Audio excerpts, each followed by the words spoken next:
Hi, there we are. Hey, John, can you hear me all Hey, right? I can hear you just fine. All right. You all, thank you for joining me here. I'm John Bryan, West Virginia civil rights lawyer, civilrightslawyer.com. And this is episode number 57 of Freedom is Scary. A lot of people have been asking me to hurry up and talk about some of the federal gun control stuff after about, a week ago, Joe Biden said what he said. So I finally got John Crump back on here from the GOA, the Gun Owners of America. And I appreciate you joining us, John. Thank you so much. I'm glad to be here. Um, I thought I'd start off with you know, with a quote here, and there's a lot of gun rights or firearms quotes from our founding fathers, and this is just one that I picked out the other day and get a chance to use, but I think it pertains to what I talked about on Monday, and that is, the danger of getting too much power in the hands of one person, especially somebody like Joe Biden. And that here's the quote from one of my favorite founding fathers, John Adams, 1772. There's danger from all men. The only maxim of a free government ought to be to trust no man living with power to endanger the public liberty. Now that's John Adams from 1772, and I don't know, John, if you saw my last video, but I did a talk that I sort of recited that I heard from Dr. Robert George on Saturday. It was fantastic, and it really put an emphasis on not just the Bill of Rights. We shouldn't just depend on the Bill of Rights because we have these rights naturally, before the Bill of Rights was enacted or was ratified. But the design of the Constitution itself is designed to create somebody like Joe Biden from doing something like Joe Biden's trying to do with gun control. Oh yeah, I mean the thing is, executive orders I believe are unconstitutional, but I also believe that executive actions are actually worse than executive orders because they really have no place. There's not really a constitutional, even like case law for executive actions. There's a lot less restrictions on executive actions because they're not really, challenged that much or done. Yeah, really, you don't even really understand we depend on the Supreme Court now. All right, the Supreme Court will save our Second Amendment, the Supreme Court will save our First Amendment, and so on. And we completely forget about, those are amendments to the Constitution. The Constitution itself is the ingenious design that protects against tyrants. And that is the design itself, a separation of powers, both vertically and horizontally, keeping the all legislative power in the hands of Congress, and then Absolutely. giving no legislative power, therefore, to the executive branch. And now up is down and down is up, and just in time for a wonderful, intelligent president like Joe Biden. Now he has, it seems like a majority of the legislative power that Congress is supposed to have under the design of our Constitution. Yeah, exactly. There definitely should be a separation of powers. And I believe executive orders and I believe executive actions both are violate that separation of powers because you're basically legislating. And now he's telling the ATF to use their regulatory powers to basically pass de facto laws, kind of what they did with the bump stocks, where they ruled bump stocks are a machine gun when they weren't. And a lot of people back then, I fought really, really hard against that. And a lot of people are like, it's just a piece of plastic. What does it matter? Well, now we're seeing why it mattered. Now, for those of you that don't know, if you haven't seen any of the other times we've talked before on these videos, John Crump is with the GOA, or the Gun Owners of America. And in my opinion, they've taken the place where the NRA used to fill, of really fighting hard for our our Second Amendment, for our gun rights, for our liberty, period. And they've been fighting in the front lines a lot of these battles in court. And particularly, they've been smart enough where the NRA hasn't really done this in the past to recognize that you have to fight for other rights, other like Fourth Amendment rights, because a lot, Absolutely. if not most, of our gun rights are under the Fourth Amendment. And Absolutely. so John is with the GOA, and that's if you didn't know who he was, that's why I'm wanting to have him on. So Yeah, absolutely. Like red flag laws is definitely a violation of like Fourth and Fifth Amendment rights.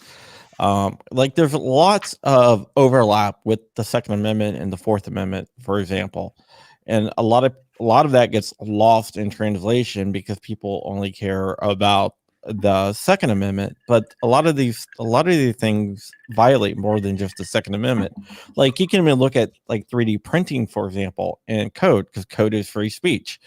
And a lot of people say, oh, well, they're banning 3D printed files. That's a violation of the Second Amendment, but that is also a violation of the First Amendment, because in a lot of cases, they've already ruled that code is free speech, and those files are free speech and they're code, but they're trying to ban them. So not only are they attacking the Second Amendment on 3D printed files, they're also attacking the First Amendment. Here's what I want to do. Let me just play a clip of kind of some of what Joe Biden said here six or 7 days ago, and let me get your thoughts on it, and then we'll just get briefly into kind of what people know as far as what their Second Amendment rights are so far according to the Supreme Court, and then what the GOA is doing. So let me see if I can bring in Joe Biden. There we go. Let me know if you can't hear this. Nothing I'm about to recommend in any way impinges on the Second Amendment. They're phony arguments suggesting that these are Second Amendment rights at stake in what we're talking about. But no amendment to the Constitution is absolute. Gun violence in this country is an epidemic, and it's an international embarrassment. I asked the Attorney General and his team to identify for me immediate, concrete actions I could take now without having to go through the Congress. And today I'm announcing several initial steps my administration is taking to curb this epidemic of gun violence. Much more need be done, but the first, want to rein in the proliferation of so-called ghost guns. These are guns that are homemade. During my campaign for president, I wanted to make it easier for states to adopt extreme risk protection order laws. They're also called red flag laws. These laws allow a police or family member to petition a court in their jurisdiction and say, I want you to temporarily remove from the following people any firearm they may possess, to close what's known as the Charleston loophole. Like people here, I spent time down at that church in Charleston. If the FBI didn't complete the background check within 3 days, there's a process. If it wasn't done in 3 days, according to the Charleston loophole, you get to buy the gun. They bought the gun and killed a hell of a lot of innocent people. Reauthorize the Violence Against Women Act, which is so-called close the boyfriend and stalking loopholes to keep guns out of the hands of people found by a court to be an abuser and continuing threat. The idea that we have so many people dying every single day from gun violence in America is a blemish on our character as a nation. I am under no illusions about how hard it is. All right. Well, good thing that guy's not on the Supreme Court, first of all. Absolutely. Yeah, I mean, he talked about a couple different things there. The thing that stuck out to me the most was when he said, no amendment, no constitutional amendment is absolute. I don't know what, and I can get to that, but what were your thoughts after you heard that mess? The first thought I had was, when is he going to push the FBI, ATF, whoever, to prosecute his son for lying on the 4473? That's the first thing I wondered, because his son did lie on the 4473. I mean, there's no doubt about that. If you don't know, he bought a gun while he was abusing drugs, and he marked that he was not an illegal user of drugs, and he was using drugs at the time. So when is he going to push the prosecution of his son? The second thing that I thought of was, a lot of people on like the far left, which I consider the people controlling him to be on the far left, because this is coming from other people, not just him. They have this thought that the Constitution is a living, breathing document that can be changed at any time without actually changing it, just by saying, oh, we need to adapt it to the times, so we're going to consider this, that, or whatnot, which I don't think is actually very smart. And I don't think there is anything in history that says that's the way it should be viewed. We always hear them say, when the Constitution was written, people only had muskets. And it brings up 2 points. First, when the Constitution was written, there was more than muskets, but that's beyond the point. Muskets were a weapon of war, and they're trying to ban weapons of war. Well, at the time, the weapons of war was what everyone had.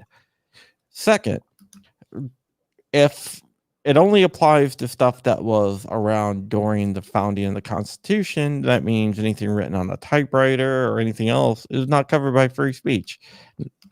You know, it doesn't make any sense. That's a great point to some of these so-called journalists that, all right, let's point out your double standard. If we're only allowed to have flintlocks because that was what was around in 1789 and 1790, then you're only allowed to have the printing presses that take up like this entire room with the big block letters, and quill pens, and ink that you have to import from Europe. I mean, that, if the Second Amendment is limited to that, then the First Amendment's going to be limited to that as well, which it obviously isn't. So that, and they don't have any good comeback from that. Yeah, exactly. They don't. And they usually try to skip over a bunch of stuff like the weapons of war question when you point out, hey, well, the Second Amendment was guaranteeing the people rights to have so-called weapons of war because muskets is what they have. Not only that, there was the case of the the sawed-off shotgun from right after the NFA went into effect, where somebody tried to sue because they wanted to have a 2-inch shotgun or something crazy like that, and the courts ruled because that had no use in actual combat, that it wasn't covered under the Second Amendment. And now we go from that to, weapons that are have combat proficiency, or weapons that can be used in combat, are not covered under the Second Amendment. I don't get it. So for those of you who don't know, really our Second Amendment has only been really given to us or extended to us by the Supreme Court in the case of District of Columbia versus Heller from 2008. Now, the Heller case is really, you have to read the Heller case if you're going to understand what Second Amendment law is at this point. And Heller actually went into, a lot of these things, some of what you're talking about. Here's what Scalia wrote Heller, and he mentioned what you're talking about, that the people had what were used as weapons of war at the time the Constitution was ratified, or at the time the Second Amendment was drafted. But but they didn't have these technological weapons of war. He drew a distinction between what the citizens possessed at that time and the type of weapons that the citizens possess now. So I don't agree with that. I mean, because under Scalia's reasoning, because the people possessed flintlock rifles and flintlock muskets in 1789, those that just happened to be used as weapons of war. But they already had them in their possession. Whereas now the regular folks out there don't have fully automatic M16s, for instance, in their widespread possession. And those are weapons of war, but they don't have them in their possession. So, he sort of drew a difference of, well, back then our military capabilities were just bringing the people together and forming them into a militia, and they were already armed with these weapons they already had. Therefore, the Second Amendment applies to those weapons that they already had. But we can't say now all the citizens are entitled to use any automatic rifle that the military uses, because although they are arms to be bared, as the Second Amendment meant, they're not in widespread common ownership and usage by the general public. That's the dichotomy that he drew that really doesn't make a whole lot of sense to me, but that's what he said. Well, even if you go by what Scalia said about like common and widespread use, they want to ban like AR-15s and stuff, and there's 20 million AR-15s in the United States. There's, I think, 320 million American adults. So there's basically a huge percentage of American adults that own AR-15s. And if you look at the number of AR-15s in circulation compared to the number of adults, you have to consider them common. They're more common than a hunting rifle at this point. If you actually read the text of Heller, it makes a wonderful case for extending the Second Amendment to us being able to own, according to the Supreme Court, AR-15 style rifles. He sets that up, and that obviously wasn't an issue in Heller, and that needs to happen. But he sets it up. He sets it up, and I have some excerpts of Heller, but it just shows you, anytime you hear a politician such as Joe Manchin has done this, our FUD Rhino governor Jim Justice has done this, these idiots equate the Second Amendment with hunting. They just do that. That's it, with hunting. And when they do that, it's like Jim Justice. I have a video somewhere of him talking about, well, I support the Second Amendment. My bird dog, Lady Bird, I love that dog. I love that dog. But, just to say that anybody should be able to go get a gun, I don't agree with that. And you hear something like that, and you know that this man has never read the most important case in firearms rights history from the Supreme Court, or most important case ever handed down by the Supreme Court, and that's DC versus Heller. He hasn't read that case because it says nothing about bird dogs. It implies nothing about bird dogs or hunting. I've never hunted in my life, for example. and if these people would just read this opinion, DC versus Heller, 2008, they would learn so much. And, I have some excerpts here. Well, here's the thing. It's not that they don't read it. It's just that they choose to ignore it in a lot of cases. Because they would agree with what they think.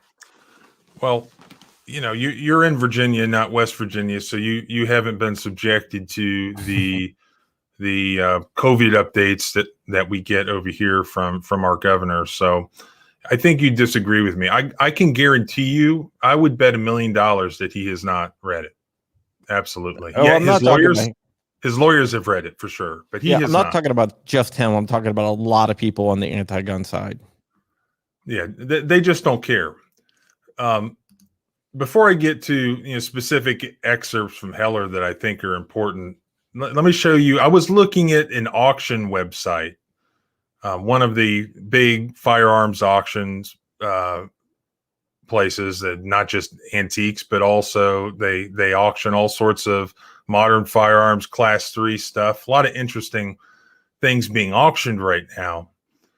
For instance, people think you can't own an M60 or a fully automatic belt-fed, MG42 German machine gun, and people are buying and selling these things for ginormous amounts of money as we speak, pretty much. But there's also some interesting historic firearms being auctioned right now that I just took a couple screenshots because I think it's interesting.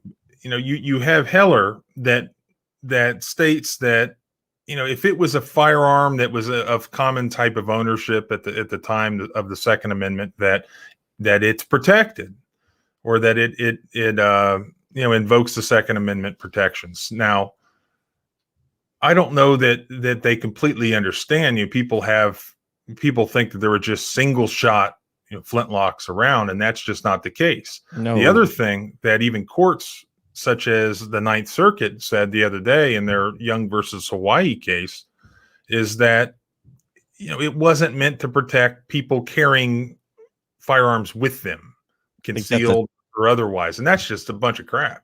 I think that's a terrible, terrible decision, and hopefully it will get appealed and won on appeal. Let me show you just a couple of the interesting things that I saw. Take a look at this. Look at that. A volley gun. There's a flintlock, 18th century. What is it? 1, 2, 3, 4, 5, 6, 7 shot. Hey, if you want to have 7 shots in the 18th century, there's an easy solution to that. You just have 7 different barrels. So there's a seven barrel 18th century assault rifle that any peasant could own if he had enough money to own. From the 18th century. Here is, you go into the 19th century and you see all sorts of crazy stuff because we civilians, private companies were inventing things like crazy, trying to make guns that shot faster and reloaded more quickly. And look at this. You have all these Gatling type guns, from the United States, from the 1800s, starting in like the 1850s through like the 1880s. Yeah. And check out that one. I hadn't seen that before. Gardner mechanical rapid fire 2-barrel gun. I mean, we talk about cool. We have first world problems now. We didn't have first world problems initially. We had real problems that required actual firepower, and we had inventors that would come up with this stuff. And there was no prohibition ever until 1934 on any American citizen buying any kind of military developed firearms that were on the market. Although you can still get Gatling guns, and they don't fall under the NFA as machine guns, which a lot of people don't realize because of the 1954 ruling, which from what I hear is one of the, I actually read an article about it, is one of the things that David Chipman, who is Biden's ATF director and nominee, wants to go after trigger cranks and stuff like that, and wants to reverse the ruling, the 1954 ruling about Gatling guns. Yeah, that's a pressing problem right now. We really need to, to do that. Yeah, my question was, how many crimes have been committed with a trigger crank or a Gatling gun?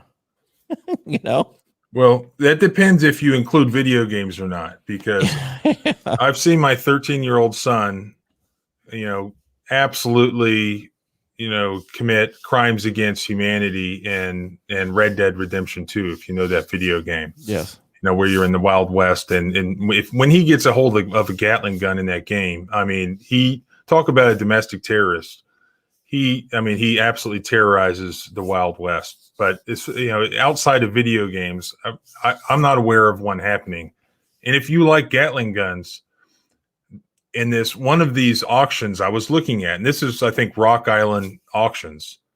They have all sorts of amazing machine guns and then stuff going back to the 1600s that they're selling. You know, I think coming up in May and some of their auctions. But there's different kinds of Gatling guns. I showed you some of those different styles, but there was like a Gatling gun, like you're used to seeing, like you pictured, or at least I pictured when I was a kid. I had a little mini Gatling gun that my father had bought me at a gun show, but there's one for sale.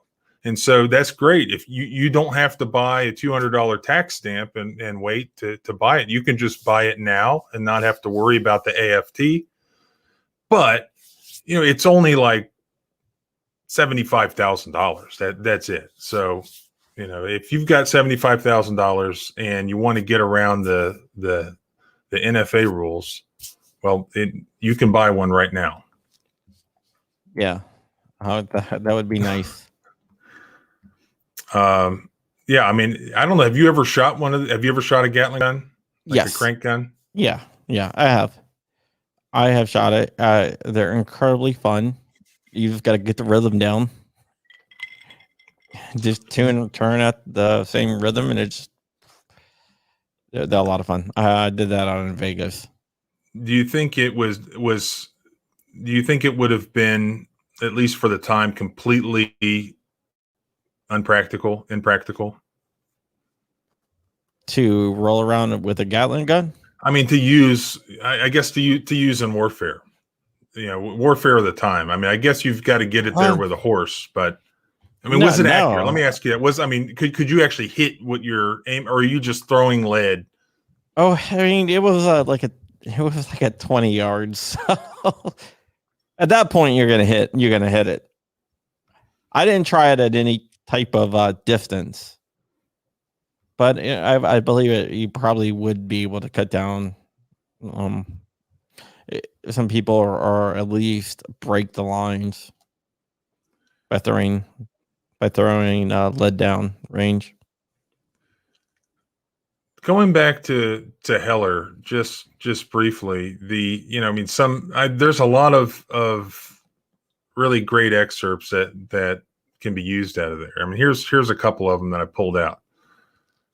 And again, this is from Scalia. Putting all these textual elements together, we find that they guarantee the individual right to possess and carry weapons in case of confrontation. So not hunting, confrontation. This meaning is strongly confirmed by the historical background of the Second Amendment. We look to this because it has always been widely understood that the Second Amendment, like the First and Fourth Amendments, codified a pre-existing right. The very text of the Second Amendment implicitly recognizes the pre-existence of the right and declares only that it shall not be infringed. So that's another thing that the politicians completely ignore or don't understand, is that the Second Amendment didn't create this new right for us to be able to bear arms, to possess firearms that we didn't already have. It just protected it against this new federal government that these states were creating and agreeing to. Yeah, I call the Bill of Rights a document of negative liberties, not because it's negative liberty for you or I, but it's a document of negative liberty for the federal government. It's saying, don't you dare infringe on this right, because you didn't get this right, and you don't have the ability to infringe on this right because this right is not from you. You know, and again, in that you have to, and Scalia did this, you have to look at the Second Amendment in the context of the time. And originally it only applied to Congress. And that's because you already had these 13 sovereign colonies, these sovereign states, that they had won their independence, and they didn't have to agree on anything. You know, they could have just been any of them been their own country. They didn't have to agree to create this United States. And one of the worries was of the founding fathers and their respective colonies was that, look, if we agree to join this United States, what happens if Congress disarms our people and then they're helpless at the mercy of this new federal government that we've created.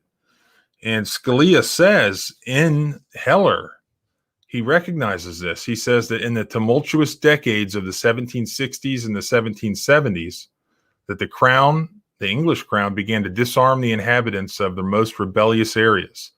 And that provoked polemical reactions by Americans invoking their rights as Englishmen to keep arms. A New York article of April 1769 said that it's a natural right which the people have reserved to themselves, confirmed by the Bill of Rights to keep for their own defense. And the fact is that I lost it there. The anti-federalists specifically were worried. The anti-federalists feared that the federal government would disarm the people in order to disable the citizens' right to be able to form these militias. And that would enable a politicized standing army or a select militia to rule the country. The response to get these states, these colonies to join this United States was to restrict or deny Congress the power to abridge this ancient right of individuals to keep and bear arms, so that this ideal of a citizen's militia would be preserved. So that's right out of Heller, pages 22, all the way through pages 28. Yeah, it definitely is. It definitely is.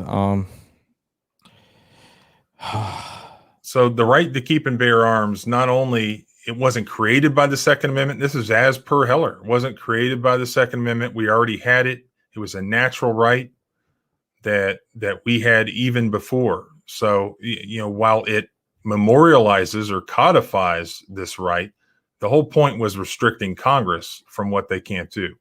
They didn't think to restrict the president because the president wasn't supposed to be doing this. Yeah, it looks like the executive branch over the years have grown in power, a lot more power than I think it should have.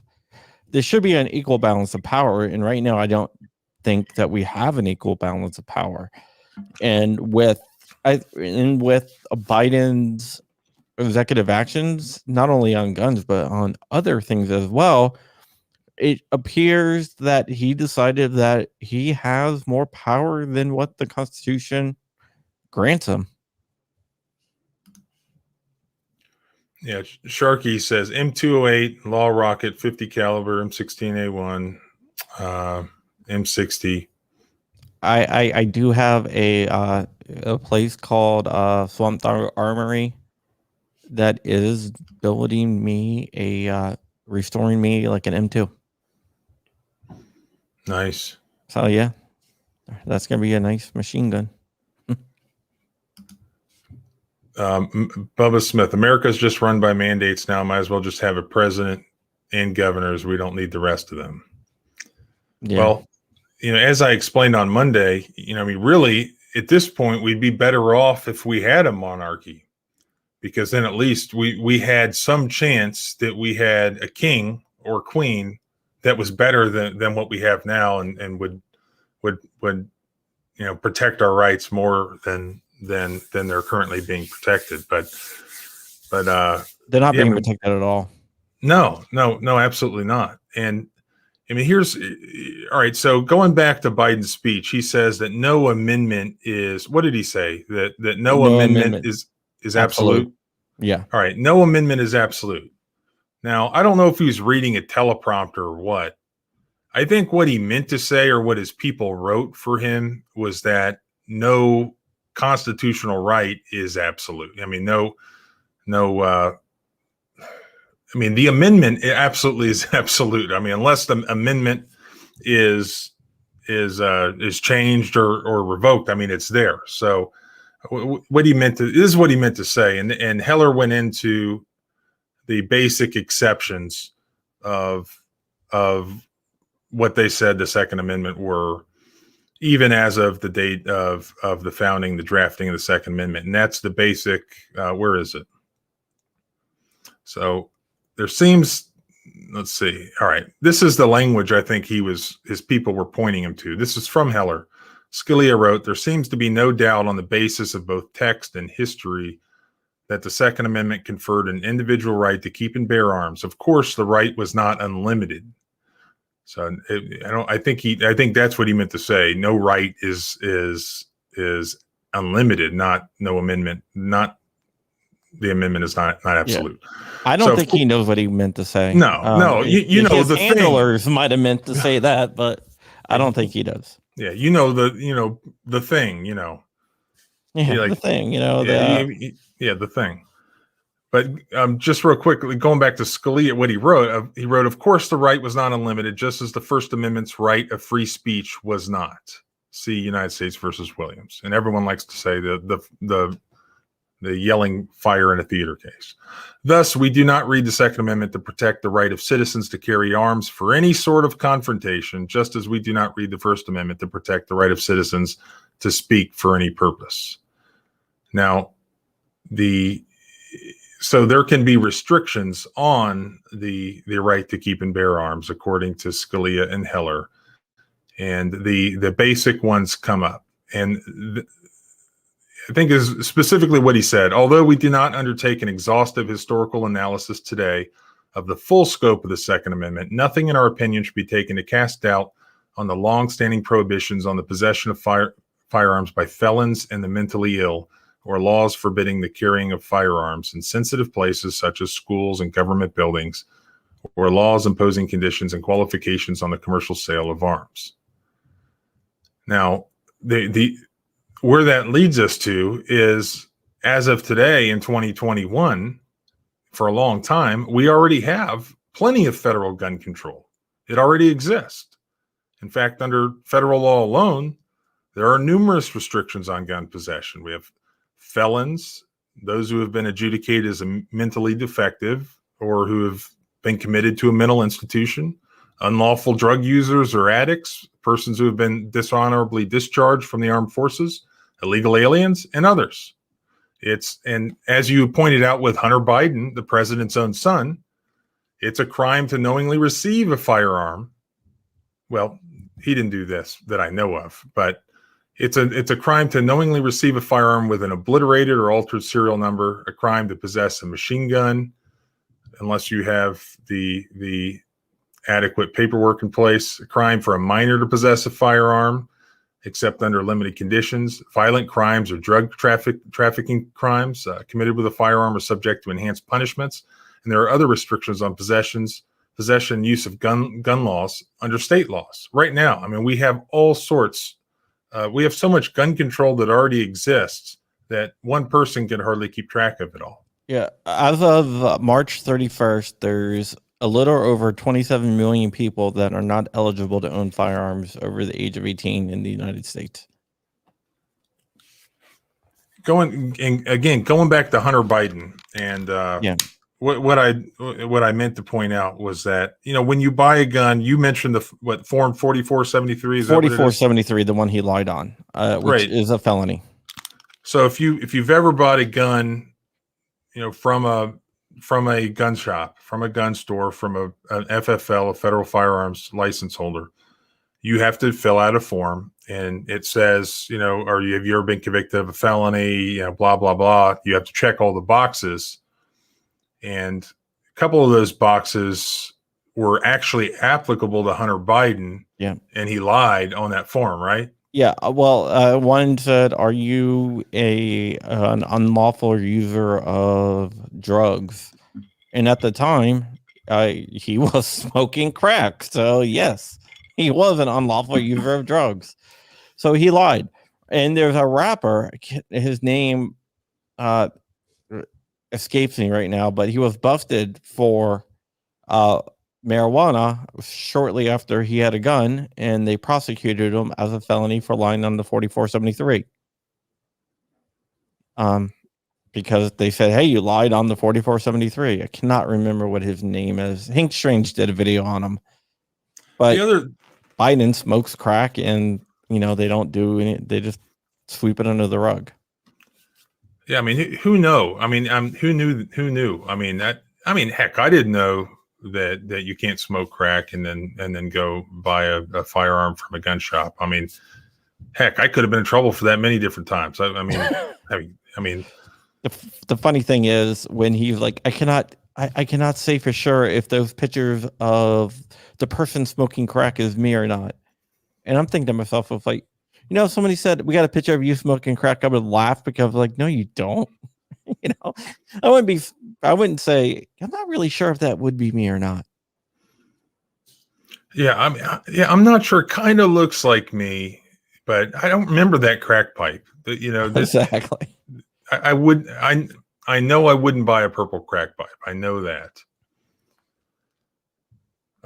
So I mean, that's the joke with this whole thing, and not that it's a joke, because these people know they're not really trying to keep firearms out of the hands of criminals, people who would commit mass murder or go out and sell drugs or shoot police officers, whatever. I mean, that if they're going to break the law, those things that they're doing are already against numerous laws. So they're obviously not. They've demonstrated by virtue of the fact that they're in the process of committing a crime that they don't follow the laws. They don't care if it's against the law. They're going to do it, and they know that.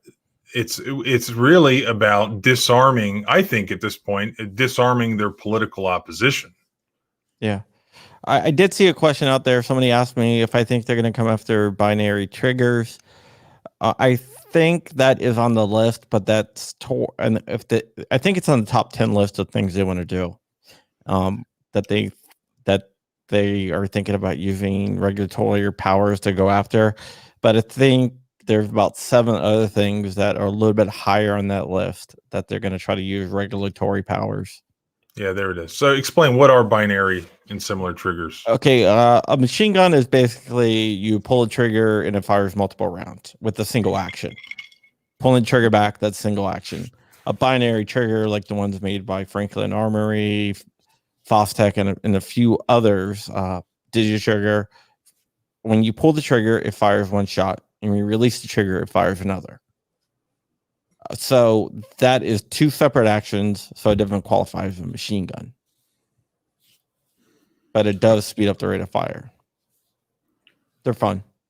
So the way that it's supposed to be done is if the Democrats want to outlaw a certain kind of trigger, what do? They're supposed to do it through Congress to enact legislation. Yeah, but I think they're going to go after it with regulatory powers. But like I said, there's about 7 other things that they want to go after. David Chipman in 2018 wrote a piece for Giffords. He used to work for Giffords, or still does work for Giffords, or whatever. But he was talking about how magazines speed up, like detachable magazines speed up the rate of fire. Therefore, should be classified as machine guns, basically. And I'm not even making that up. Well, part of the problem is these people. I mean, you have. I mean, I think it's like the difference. It's like the difference between blue areas or blue states or blue counties and red counties, and that kind of comes down to urban versus rural. And a lot of these ruling class types who become Supreme Court justices, federal judges, head of the FBI, president of the United States. These people, they're all. Maybe they weren't born in a blue district or in an urban area or a suburban area like Northern Virginia or whatnot, but that's the crowd that's the bubble that they've been in much of their lives. Maybe they ride on the metro, or the subways, and they go up and down elevators in these tall buildings. They live a much different life than maybe those of us who live in the rural areas of the country and who actually use guns, shoot guns for fun. We're familiar with guns, have been hunting or not been hunting, just been target shooting, whatever.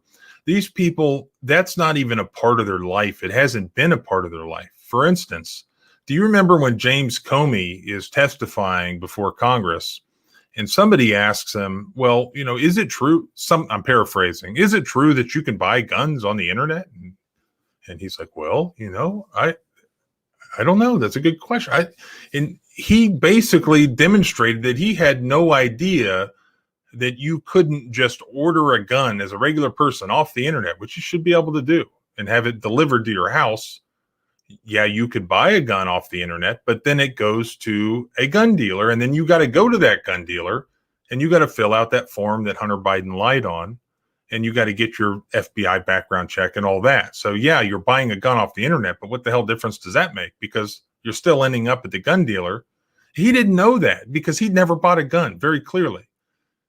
It's just a different world than much of the country that does exercise their right to keep and bear arms and does live a life where guns is a common part of their life, like life used to be in 1789. Yeah, I'm born and raised in Northern Virginia. Northern Virginia has not always been like that. So I resent that comment. Well, I can argue with you about it because my wife is from Northern Virginia. Where in Northern Virginia are you? I was born in Arlington. I live in Loudoun. Okay. I'm not super familiar with it, but my wife is from Fairfax County, and she has like umpteen brothers, 5 brothers, one of whom is worked for the government and is amazing with guns. Was a really one of the foremost experts on using handguns in combat, specifically like Glock 19, and he's taught me a lot as far as shooting, and I've never seen anybody shoot like that. But he explained to me like, look, in the where I grew up, my neighborhood and all that, nobody taught us anything about, we weren't around guns, and it wasn't until he went into that as a career that he really learned to love guns and learn about them, how to shoot them, and all that. I mean, it just wasn't a part of life as like somebody who's in suburban Washington, D.C., and everyone works for the government. I mean, because you're in D.C., you don't have any right to be around guns, or you hadn't in the past. But regardless of your experience, I think a lot of these people, they really have had no exposure to firearms, among many other things that we do in rural America. Well, yeah. I mean, growing up, my mom used, when we lived in Fairfax, she did use a 38 special to defend us from a home invader when I was a baby. And one of the reasons why I'm so pro 2A. But yeah, a lot of my friends, parents, and I really didn't grow up around guns, and my friends really didn't grow up around guns either. So I can see that. But Northern Virginia took a hard left probably within the last 20 years. Like a very hard left within the last 20 years. Yeah, see, I had the complete opposite experience. I mean, I grew up in Florida. I mean, hell, the county that I grew up in probably had 600 or 700,000 people in it, but all of the population is just condensed on each coast in Florida, and then in the inland Florida, it's just very rural, very much like West Virginia in many places. And I grew up on the coast in Brevard County, but literally behind my house was nothing but swamp. I had an airboat in my backyard. I get in my airboat when I was in high school and drive right out of my backyard, so I could also shoot guns and all that. But growing up, my father was a class 3, had a class 3 license with the federal government, whatever you call it, where he could buy and sell machine guns, and he got into collecting machine guns, and I got to shoot all sorts of crazy stuff when I was still a kid. Stoner 63s, Thompson submachine guns, Minimi belt feds, also all sorts of World War II era belt fed guns. I got to shoot a lot of things. I got to go in. I don't know. I was probably like 11 or 12 in the early 90s. I got to go in Reed Knight's gun room in Vero Beach, Florida, and hang out with him and my dad. And that was, I think, the most fabulous moment of my life still today at, over 40 years of age. I can look back, whatever day that was in the 90s, where I got to go in that room with machine guns everywhere. And the most awesome thing I'd seen up to that point, probably since, which was the handheld minigun from the movie Predator. And so I had the opposite experience, I guess, where I was exposed to firearms. I mean, I was taught from a young age how to use them safely and trusted with the ability to pick up a machine gun by myself, load it, and try to write my name in a giant dirt pile, with it, doing a mag dump. And that's the perspective that I was coming from. But if I encounter somebody else that had a different perspective, they don't know anything about. I mean, there's a knowledge gap there. That they know nothing about firearms. They're scared of them. It's like media. The media, they think everything's an AK-47 or an AR-15. They know nothing, absolutely nothing about them. And that's not the way our country was at the time the Second Amendment was drafted. I mean, every household, if they could afford them, not only had guns, but was commanded by law to have guns. I mean, that was a part of being American for many, many years, especially at the beginning. And we've gotten so far away from that. Yeah, Vero Beach. That's exactly where that was, in Vero Beach. I'm sorry, I'm ranting here, but no, go right ahead. But yeah, I mean, anyway, I'm not sure what we were talking about, but I did get to go and read Knight's Gun Room once as a kid. And you know what I got to see there is like every early Armalite and Colt, like he had them all lined up in sequential order for serial number. He had like the very first serial numbers, and people don't realize that, AR in AR-15 stands for Armalite, not assault rifle. And the very first AR-15s were fully automatic. Yeah. So now they're not, obviously.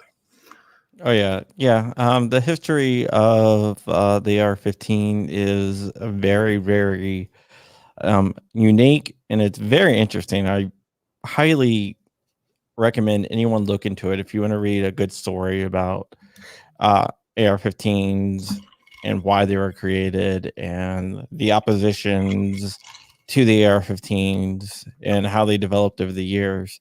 It's very, very eye-opening. Eugene Stoner was a genius, and when he first created, I'm a historian when it comes to firearms, but when he first created it and showed it off, the Air Force was the first military to actually adopt it, and a lot of the Army guys and Marine guys, they were like, those look like space guns because they were all like plastic and stuff like that. Wood. Didn't the Air Force have some with like the blue plastic stocks, or am I? No, you're right. You're right. I don't think they've ever made it into actual combat or anything like that. What was the book you were talking about? No, there's no book. I just said if you have some free time, start looking up the history of the AR-15. Yeah. Do you have a copy of the, what's it called, the Black Rifle? The Black Rifle book? Yeah. Yeah. When I was a kid, my dad was going to write I don't know if it was like a sequel to that. And he was a surgeon. This is just his hobby, really. He just enjoyed it. But he flew out to California and he toured the remnants of the building that was the headquarters where Armalite had designed the AR-15 and the related prototypes. And he went out and interviewed people, and he took pictures of the facility. And I think we still have all that somewhere. Then he never ended up following through with it. And hey, maybe if he's listening, maybe now's a good time to do that. But I remember he compiled a bunch of different copies of the Black Rifle, and that is a good book if you can find one. I don't know if it's still in print, but it has. I don't think it is. Yeah, all the history of it and the different little types of M16s that they came out with. I don't think it's in print anymore, but you can always find copies on eBay. Yeah, so I highly recommend that book, and it's sort of a picture book. So even Joe Biden could read that book. It's called the Black Rifle. I don't know who wrote it, but everything you wanted to know pretty much about the development of the M16, the AR-15. Who ironically, these journalists, like, they think we've seen the video of the journalist like shooting the AR-15 for the first time, and it's like this traumatic event for him, and he's like, but it actually, the beauty of the design is that it doesn't kick at all. Well, I mean, that's one of the reasons why Stoner designed it the way he designed it, and the round that he chose is the kick and everything else. Yeah, I mean, and the amount of ammo. You can give it to, I mean, maybe not a fully automatic, but you can give it to a child or a small woman to shoot, and I mean, they can put rounds on target with it. I mean, there's I mean, as opposed to like a 30-06 or something like that. I mean, that really does have some kick to it. Or hell, as opposed to a flintlock that you can see in my, in my intro and extra video, that has can have a hell of a kick to it, and also have a small explosion next to your eyeball. Yeah, my friend Roger, when that reporter came out with the whole thing, he cut a video. It's probably still floating out there of the reporter like shooting it and crying and talking about how much it kicked. Then another picture of his 9-year-old daughter firing an AR. Yeah, somewhere I have a picture of my daughter when she was young, like loading PMags or something. But yeah, absolutely, little kids can shoot it. Now, fully automatic, I mean, it can. It's not accurate at all. I mean, it's just kind of all over the place. Yeah, you gotta learn how to control the muzzle rise. Yeah. Now, as opposed to that, I can recall my father, I think, had bought an MG42, and that was, if you don't know, I mean, I know you know, but that's what they called Hitler's chainsaw or something like that. I mean, it's a large, it's a high power round, and very, very fast rate of fire. And I can remember as a kid, like, shooting that for the first time. That was brutal. It was like brutal. Or even an M60. An M60 is like, you're not going to put a woman on that M60 and let them hold it and fire it very easily. I mean, they're going to have to be pretty strong, a bigger person. You definitely don't want a kid doing it. I mean, it really is a brutal, lot of kick to it. Heavy. In the M16, I mean, M16 AR15, it's just so kind of petite and small caliber, and you can, I mean, very accurate. Yeah. Well, one of the things about the old M16s is their twist rate. I think we're like very high. I think they're like 1 in 14 or 1 in 16 or something like that. And so the bullet would tumble a lot. So even though that they were a lot smaller caliber, they were tumbling. So they would do a lot of damage. Later on, they went down to like 1 in 11 and less than that even. Yeah, when I was a kid in the earlier 90s, I used to go deer hunting with an AR-15 just for the sole reason that it was cool. And the really what you could buy back then are those Colt SP1s from like the 70s and the 80s, and that's what they were, is that like 1 in 12 or 1 in 14 twist barrels. And I mean, you had to shoot like 55 grain, really small rounds out of it, and I think a little like Japanese Colt 3X scope on it, and I'd kill deer with that. And hell, that was in the early 90s, before they came out with all these great accessories and the things that you have available now. But now they seem to have like a 1 to 7, 1 to 8 twist, something like that. Most of them. 1 to 11. 1 to 11 is like, I don't know how high, but yeah, I think they were like 1 in 12 is the SP1s, if I'm not mistaken. But they used to be up like really high. I think they were like 1 in 14 when they originally came out. And it was actually to make the bullet tumble. So, yeah. My kids were shooting 12 gauges, 10 years old, full auto M16, had no problem. Mark Miller, love black powder, not effective or anything, just be beautiful. Yeah, I mean, I love shooting black powder.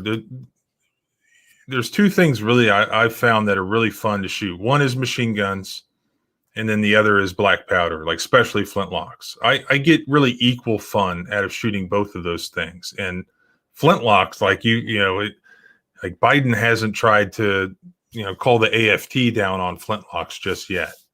He probably will. It's coming though, I'm sure. Yeah. The favorite gun I've ever fired is also my favorite gun of all time is the MP44, or also known as the STG-44. I got to fire one a lot out in Vegas. I was out there with Rifle Dynamics, and the owner of Rifle Dynamics was like, "Hey, what's your favorite gun?" I was like, an MP44. He was like, "Oh, I have one." Like, "No, you don't." And he brought it out, and the bullets on that are really expensive. The rounds are really expensive because they're not really used for anything anymore. So we went ahead and fired like a full magazine full, and I was like, "Thank you so much." And he's like, "Load it up again." So I loaded up again, and damn, by the end of the day, I put like 1,000 rounds of really expensive ammo downrange through my favorite gun. So it will always be one of my favorite gun memories. It's just fire. Is that the same thing as the Sturmgewehr?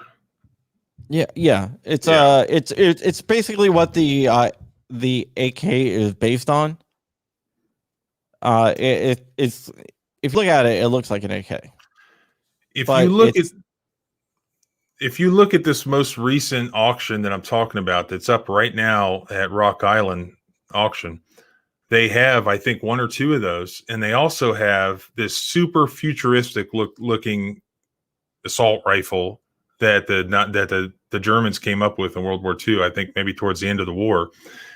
And there's one for sale, and I've actually seen this gun in person. I didn't hold it, but I looked at it in person, and it is so cool. And you'll immediately identify it. It will look familiar to you.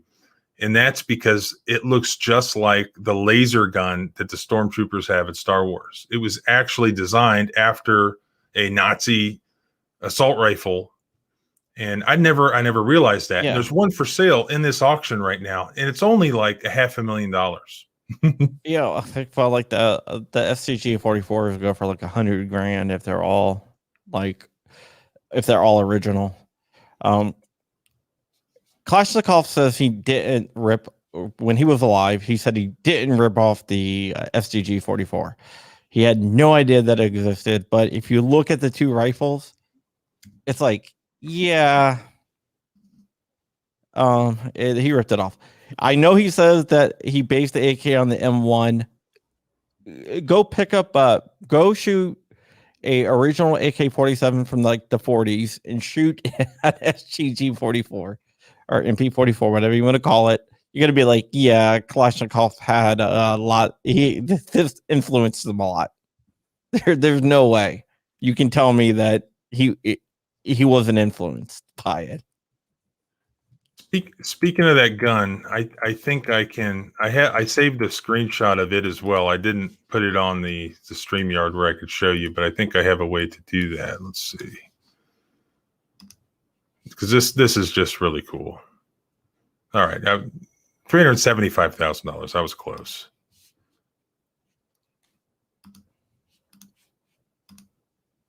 There we go.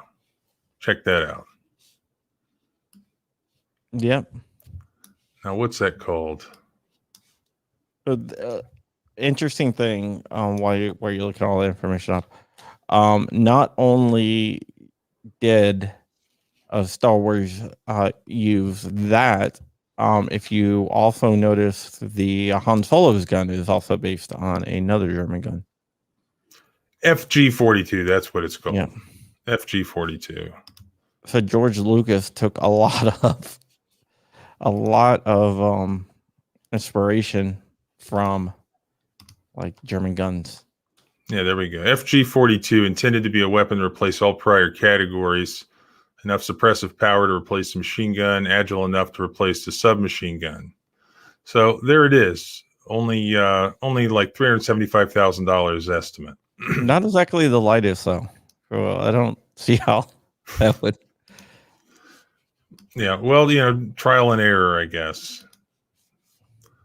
Yeah. Fortunately, from writing, I get to fire a lot of really rare guns. What's the? I mean, have you already told us the story as far as the? I mean, was the Gatling gun that you shot, was that the coolest gun that you've ever gotten to shoot, or is there something more awesome than that? The FTG-44 is always going to be my favorite. The Gatling gun was cool. Don't get me wrong. The Gatling gun was cool, but you basically line it up and then you crank. It just fires. You stick the stick on top and you fire it.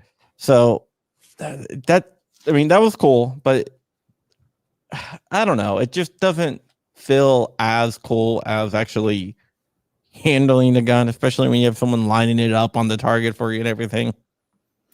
Yeah, and somebody you walk up and you just turn it. The gun I really wanted to shoot was a Mark 19, automatic grenade launcher, which I've never actually gotten to shoot one, but a friend of mine who was in the military he's like, oh, I can set that up. Like I'm going to call my commanding officer or whatever, and I'll get you out there to shoot it. So he had this thing all set up, and I was like, yeah, right. And he's like, no, we're going to do it. And I was like, well, hell, I want to shoot one of those, fully automatic grenade launchers. It'd be awesome.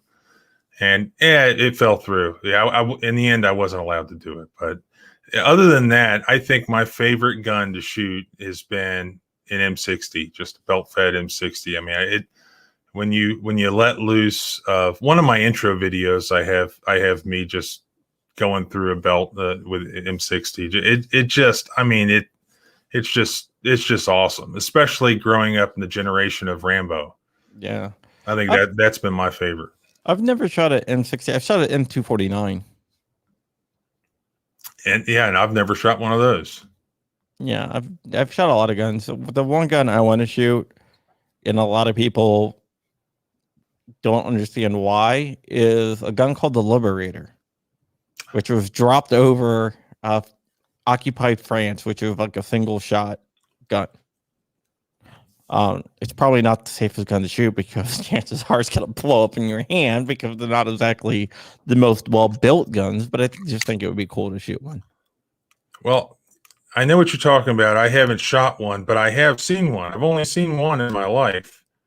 But the same guy that had the Star Wars gun, the FG42, also happened to have, among other things, a Liberator. And I don't know if it's also in that auction, but I did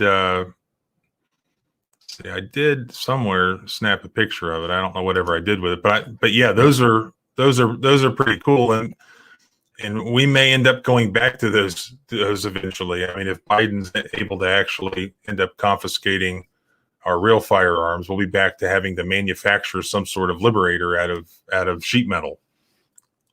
I think 3D printing is going to be the new way to go. But yeah, the Liberators are really cool because the whole entire purpose of a Liberator is you're supposed to find it, take it, go walk up to your nearest Nazi, shoot him, and take his gun. It was definitely an interesting gun. Let's see. And it's only, I don't know. I know it's only one shot. I don't know if you can load more ammo into it or if it's just literally disposable, like one shot, one and done. No, you would have extra rounds in like the handle. But they dropped them by the thousands over France, and not a lot survived because people thought they were junk. So they just got rid of them. There we go. Yeah, that's it. See the little handle with the little pull down thing? Yeah, I forgot I'd held one. That's my grimy fingers right there holding one. Yeah. But there's so many of them that were made. Yeah, one shot 45. You gotta love it. There's so many that were made, but not many survived. You can still pick them up for a few grand, but not many people are firing them because they have a tendency to like pull off your hand.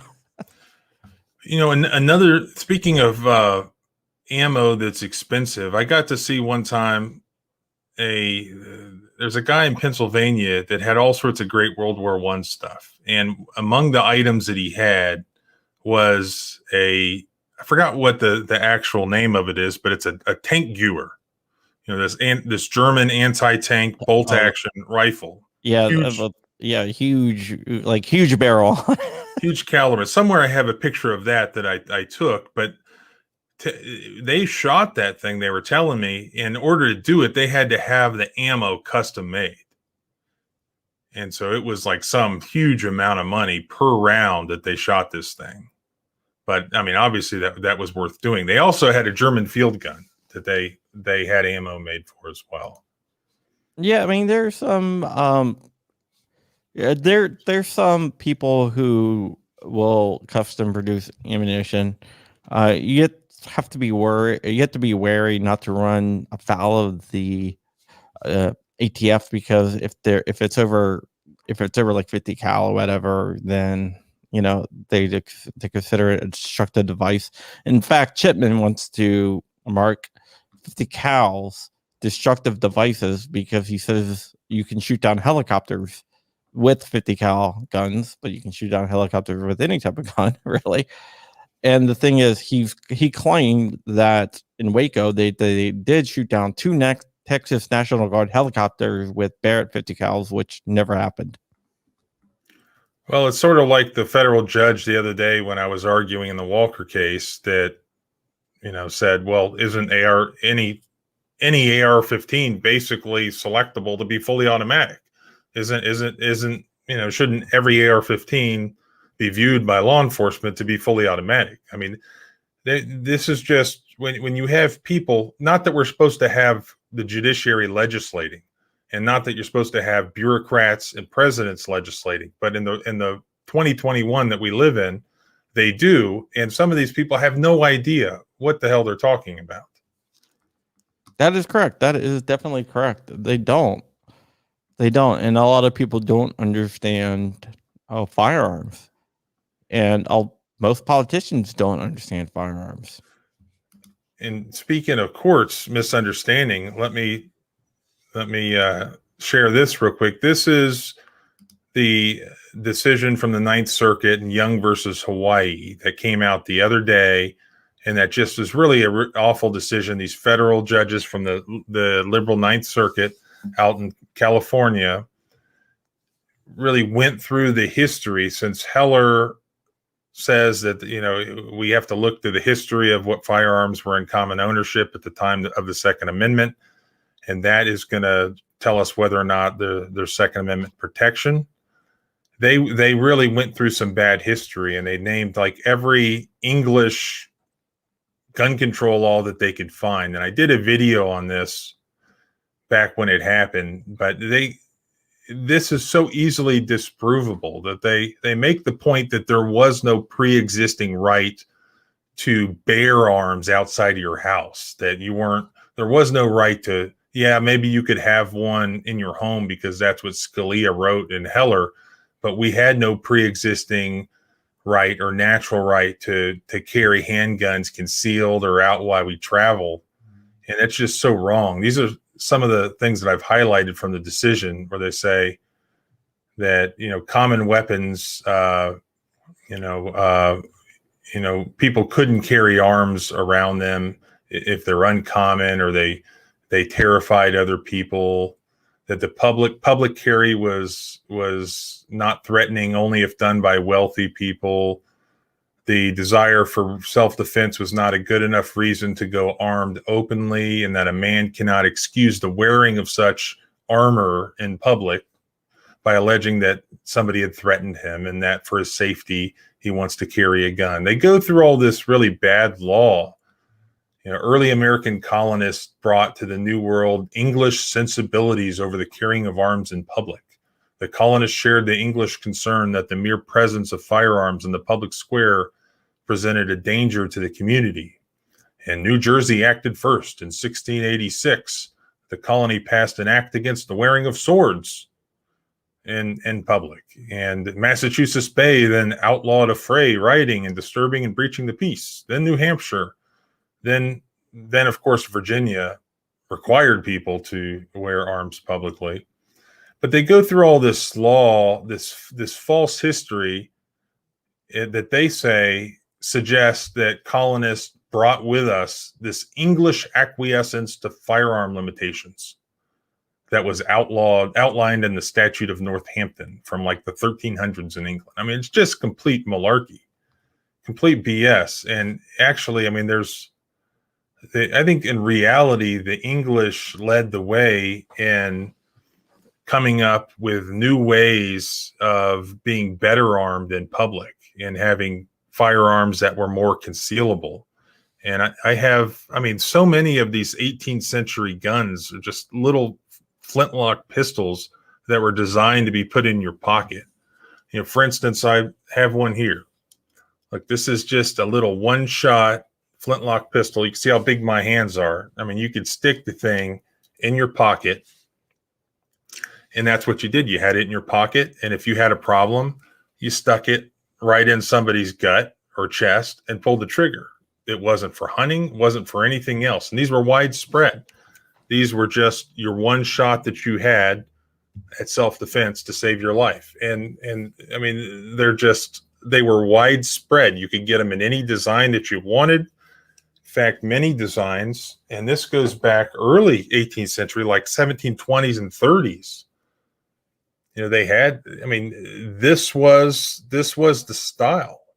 And they would even put these gargoyle faces on the butt cap. And they had really elaborate designs. And a lot of these were English made. And then we started making them here. And as history progressed, we came up with just better and better ways at it being better armed when we're out on the road and in public. And we came out with, like I've shown this before, these pepper boxes.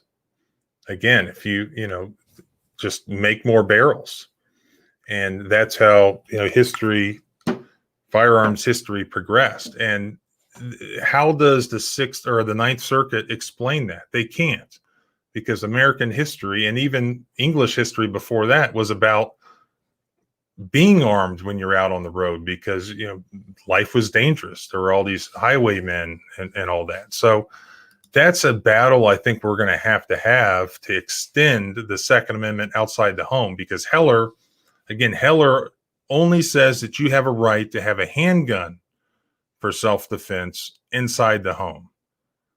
And it implies, or Scalia implies, that, well, it's not, the issue isn't before us, but you're going to have a right to bear arms, which in public, outside your home.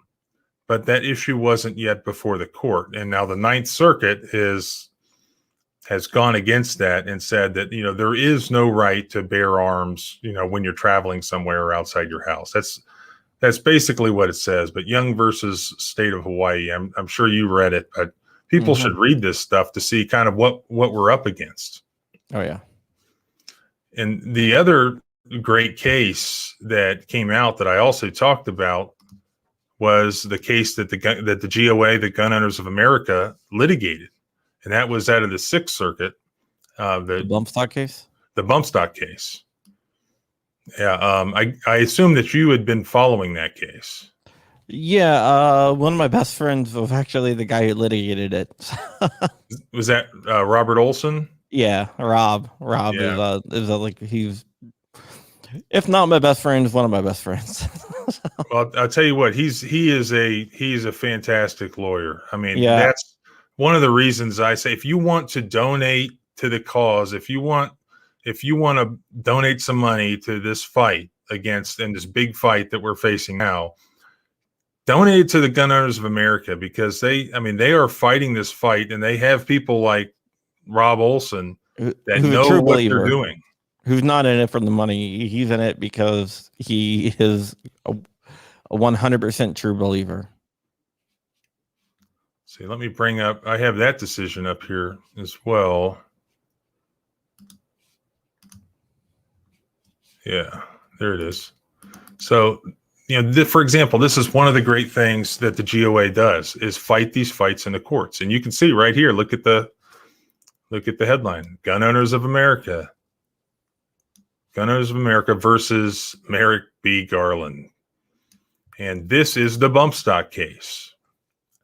And as you might remember, Trump threw bump stocks under the bus. Yep. Under the bus. And the GOA fought for them. And why did they fight for them? Because it's always a slippery slope. I mean, if you let them come after bump stocks like Trump was willing to do, to sacrifice them to save the other rights, well, we know that the leftists, they want to completely disarm us, as they're admitting now, and confiscate our guns. Literally, they're not going to stop with bump stocks. If you allow them to take bump stocks, they're going to continue on. But basically, this is a great opinion to read. Again, the Sixth Circuit case that just came out a couple of weeks ago, and that's where this is the fight right now, because the ATF, part of the executive branch, had been creating legislation essentially, and that's what they did in this case. Is they said, you know what? As you have new technologies like these bump stocks, we can change our mind. We can just say, well, you know what? We think they're machine guns and therefore illegal for citizens to own without jumping through certain hoops.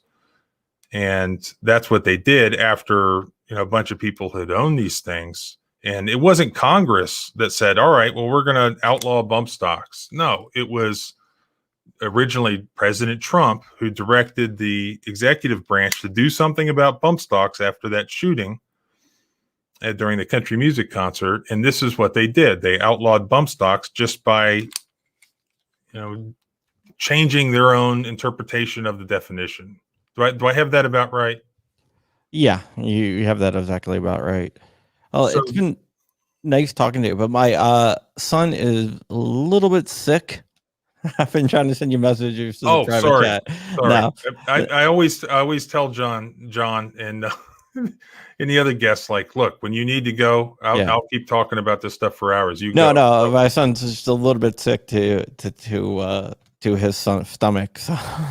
Well, you go for it, John. I really appreciate having you on. I probably should have utilized the time better rather than just BSing about guns. But come back again soon, please, and keep up the good work. And tell Rob that we're really, really grateful for everything that he's doing. And if there's anything that the civil rights lawyer can do, I'm a phone call away. Yeah, he knows who you are. He watches you, but I try to get him on your show, but he's like, I'm not good at interviews, and I don't do interviews. Oh, please, yeah, right. So he talk him into it sometimes. Yeah, he kind of avoids all interviews. He doesn't like being in the spotlight. Like, Rob, you got to get out there, man. I'm like, people see your name on these cases. He's like, yeah, I think half the battle now is, big tech, and is not going to, and especially not the media. They're not going to let the real information get out there. They're suppressing the truth, they're censoring the truth. So yeah, it's half the battle now is just really informing the public. Yeah, I'll keep talk them into it. I'll keep on working on them. All right, John. Well, I appreciate it, and thank you, and thank you everyone out there for watching. Yeah, come back soon, please. Anytime. Whenever you need me, man, I'm back. All right, we'll definitely do it. All right, thank you. All right. Well, again, thanks for I'm glad that John came. I always like having him on. And if you're just joining us, John is part of the GOA, the Gun Owners of America, and I think he runs the Virginia part of it specifically. And I had asked him the other day, well, is who's I mean, they're sort of the up and coming really organization, after the NRAs really dropped the ball. And I said, well, who's running the West Virginia side? I need to talk to this person. We have things to talk about here, work to do in West Virginia. And I think that somebody they're getting somebody in position in West Virginia specifically, and that'll be great, because West Virginia is going to be a great bastion of firearm rights that are dropping off the end of the world and other states that just aren't going to exist. But we still have to protect West Virginia and our other kind of Second Amendment sanctuaries from what the federal government is doing. And I believe specifically here in West Virginia, we just had a great bill. And thankfully, we've had the West Virginia Citizens Defense League just on the state level doing great work here in West Virginia. And they got their sort of a Second Amendment sanctuary bill passed through the West Virginia legislature. And it may be one of the only good things that the West Virginia legislature did this session. As my friend Daniel Horowitz says, that what is it about gun rights? It's like the only thing that these legislators will stand up for. Like, yeah, I'm defending your Second Amendment, defending gun rights. Yet at the same time, they've allowed our governor to rule our state as a dictator and to criminalize the breath of our children and to restrict every other liberty that possibly could exist, but not gun rights, because they stand up for the Second Amendment. And the reason is because that's the one thing that we've done a good job at as far as grassroots is lobbying for ourselves for our gun rights, because we've seen, especially in recent years, how important that is. And I think it's always been important in West Virginia. But look, just now we're starting up again with this summer of rioting. And the crazy thing that we saw last year was all these police departments standing down and taking a knee and all this stuff while these hooligans burn private businesses, belonging to people of all colors and all ethnicities. And so it was proven to us last year that we cannot depend on the police to protect us. Or we might be able to, but who knows? It's been proven several times just last year that really a 17-year-old kid can come, protect you, but the police won't. And then look what they do to the kid. So then they'll protect the police if they do anything, but they won't protect private citizens who are forced to take the law into their own hands, per se. Jay Dunbar, thanks for the super chat there, and I appreciate you guys watching. No Fourth Amendment left, and I don't know if I said this, but one of the great things about the GOA, the Gun Owners of America, is that they recognize that the Fourth Amendment is so important to gun rights. I call it sort of like a white knight to the Second Amendment, because as of now, of all the Supreme Court jurisprudence that we have from the beginning to the end, all the Supreme Court has been willing to give to us peasants is just a handgun in the home. They haven't given us an AR-15 in the home. They haven't given us a handgun outside the home. They've given us almost no Second Amendment rights yet. They've just implied that they will someday, or they might. In reality, most of the actual gun rights that we have are just more general Fourth Amendment rights. The right to not have the police stop us and disarm us and run a background check to see if we have sufficient papers to be able to possess a firearm. The U.S. versus Black from 2013, that sort of thing.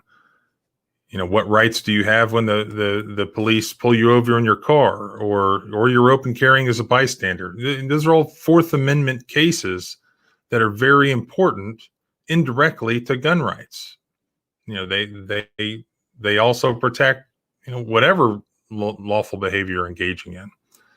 But the GOA has recognized that, and they've helped to litigate those, or they have litigated those cases and helped to litigate those cases. And I think I know they filed an amicus brief in that the case that was recently argued before the Supreme Court on whether or not there should be a so-called community caretaking exception to where police can enter your house without a warrant. And that's really scary. And if you haven't listened to Supreme Court arguments before, they say never meet your heroes. Well, go listen to really any judicial case on gun rights, but listen to the Supreme Court arguments, which you can find online. I've posted them on the website before, and listen to the questions that the justices are asking the lawyers in that case. What is that called? Conigliere or something like that. It was just recently argued. And it's like, oh man, this doesn't sound good. It doesn't sound like the Supreme Court is going to stop the police from coming in our house without a warrant based on this so-called community caretaking exception, which had never existed before. If you listen to the concerns of the justices, they're like, well, what if there's an elderly person inside that's fallen? Shouldn't they be allowed to go inside? And they're just completely missing the point. And so I don't know. It all goes back to, we shouldn't have to depend on the Supreme Court, because our founders designed our Constitution in such a way as to protect us from tyrants. Separation of powers, so that no one person or small group of people can get enough power to act as a tyrant, because they always will. And then also giving the states these federalist principles that also separates power in a different way and keeps, like West Virginia, a sovereign state with the general plenary powers and police powers that the feds cannot take away from us. And that's exactly what's happening right now with Joe Biden issuing these executive orders that there's not even support for in Congress. And mind you, that is held by the Democrats pretty much in both houses. And there's not even the political capital there to pass this gun control that he wants. So instead, he's going to do it by executive order using the ATF. Now, fortunately, going back to that case we just looked at, that Sixth Circuit case that the GOA got for us, that is exactly what they were fighting against agencies, these nameless, faceless bureaucracies in the bowels of Washington, D.C., being able to declare certain things or accessories unlawful. No. The Constitution says in Article 1, Paragraph 1, Sentence 1, Word 1, that all legislative power resides in Congress. Therefore, no legislative power resides in the president or any part of the executive branch. They just enforce the laws that Congress pass. And we've gotten that backwards. So now the ATF gets to do its own thing when the president tells them to. And yet, who are we to complain to? Talk about no taxation without representation. We don't have representation for anything anymore. It's just the executive branch with some nameless person that we've never elected. We don't know who they are, creating new laws, absolutely creating new laws. And now we're getting even more conditioned to it in the age of, I don't even know if I should say it because they'll probably flag the video now if they hadn't flagged it already. I mean, hell, we had pictures of Nazi machine guns already, but the COVID restrictions, the COVID fascism, we're being conditioned to the rule of an executive branch. For instance, in West Virginia, we're told that, all right, even using the principles of federalism, that states have general police powers and that therefore governors have these just broad emergency powers. And so yet I ask, well, where does that come from? Where does that come from? We have a state constitution. And it says nothing about emergency powers. To the contrary, it says this state constitution will never be suspended. It remains in effect alike in a time of peace or a time of war. It mentions nothing about being suspended under any circumstances. It mentions nothing about emergency powers or pandemics or anything like that. The only authorization our governor, and I'm not speaking for other states, but I think they're pretty much the same. The only authorization they have is not some broad police power. It is a statute enacted by your state legislature called the Emergency Powers Statute. And so the governor can only exercise the powers that the Emergency Powers Statute says that they can exercise. However, no legislature, whether on a state level or in regards to Congress, can delegate its core powers away. Congress, because Congress wants to, they can't delegate any legislative power to a president.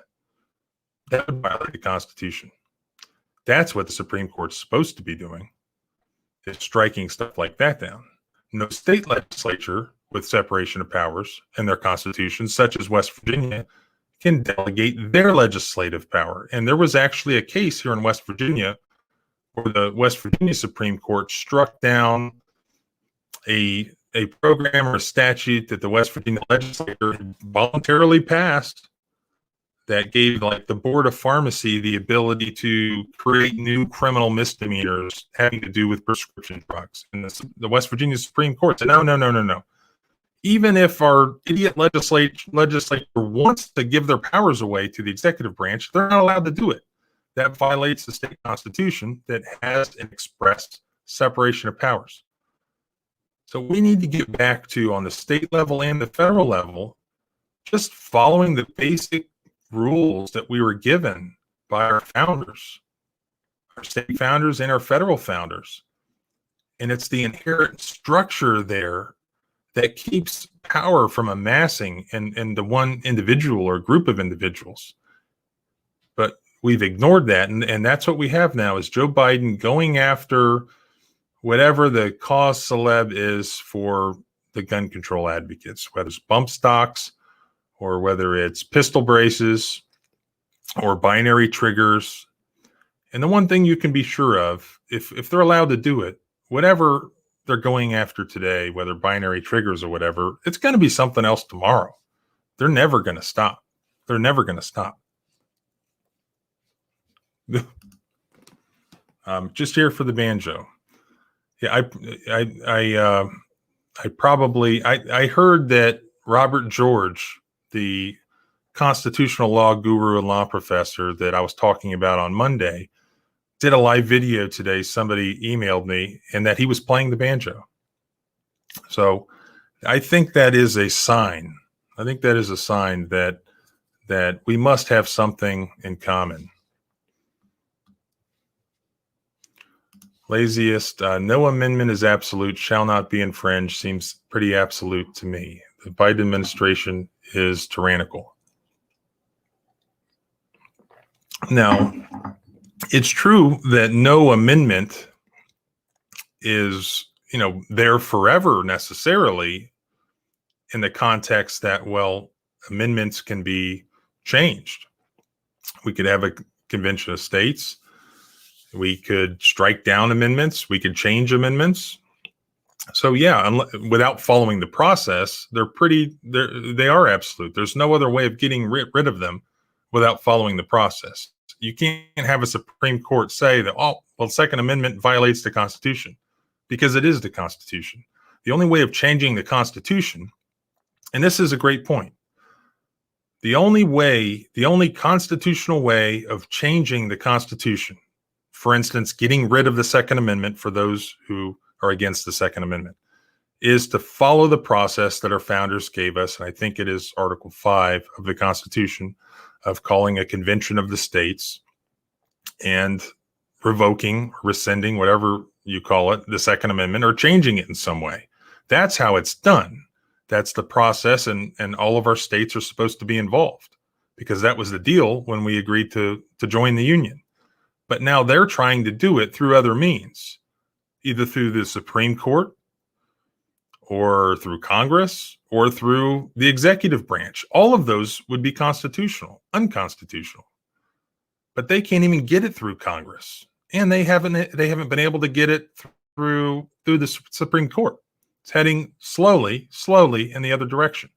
So they've taken the only thing that they have where they can attack the Second Amendment and try to do it through executive orders and through the ATF.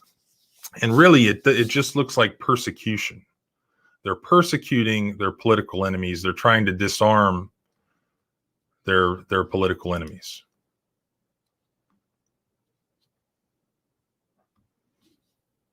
Say, Gunny, not even DeSantis would stop local governments from enacting mask rules, let alone anything else. Everyone passes the buck to disguise broken promises. And isn't that the same reason that Trump was not able to get any traction in the courts following what was obviously a very, very problematic election? Regardless of what side you're on, there were all sorts of issues, not the least of which was separation of powers or lack thereof, where you had secretaries of state and executive branches changing what it was only the province of the legislatures of changing, and that is the election laws. But because it was COVID and a state of emergency, then it just had to be done. And how many months after the state of emergency was that these election laws were changed? And how many months are we now afterwards? 13 months or so? How can you have a state of emergency, by definition, that lasts 13 months, even through a legislative session? It absolutely is the very definition of tyranny. It's what our founders warned against, letting one man or one small group of men or women amass this power. They, as our founders warned us, they will always become tyrants. Mobile mechanics, I don't think Morrissey knew we had a constitution until Biden started talking about guns. He's talking about our attorney general in West Virginia. Well, he just demonstrates or illustrates rather the problem with any of our politicians. They want to be strong on the Second Amendment, and that's great. They should be. But how, I don't understand it. How can you be strong on the Second Amendment, but not strong on every other amendment? Or the Constitution itself. I mean, the Second Amendment is an amendment. Article 1 of the Constitution is Article 1 of the Constitution, and it says all legislative power is in Congress alone. Well, I mean, why would you support the Second Amendment, but you support the executive branch at any level issuing legislation? All it says to me is that they're picking an issue that they know is popular with the people and easy to defend, but yet they're avoiding the very tough job and the real responsibility that is on their shoulders of protecting our way of life, our government itself. They've thrown the entire document into the lake. What can the West Virginia governor not do now? Not just this governor, but any other governor, unless he's stopped. What can he not do to us? What can he do that we could say, no, he can't do that. Only the legislature can do that. Nothing. He can do anything he wants, anywhere he wants in the state, at any time he wants. And there's nothing anybody is going to do about it because we've set a precedent. We've allowed it to happen. Bootlicker, sometimes I wish I didn't know all this, should have taken the blue pill and stayed in the matrix. Well, we can look back to history. I think there were a lot of people that it was easier for them to just keep their mouth shut. And if you look at Europe, 1930s, it was not just easier, but life-saving probably to just keep your mouth shut and watch what was going on. And, after a certain point, there's no stopping it without risking your life and the lives of your families. And look at where we are now in just 13 months' time. Where will we be in another 13 months? Where could we be, depending just on the mere whim of some of the ruling class, some of the governors.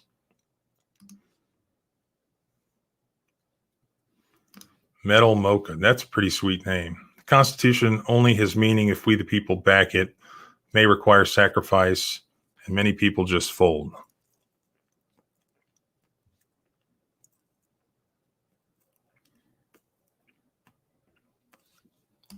Tabby's daddy, they keep adding to the paper. If you love the paper, love it all. And as I said on Monday, the Soviet Union on paper had a wonderful constitution that sounded great, that had all sorts of rights, but it was just paper. It meant nothing because in practice, they didn't follow it. It wasn't enforceable. It was a joke.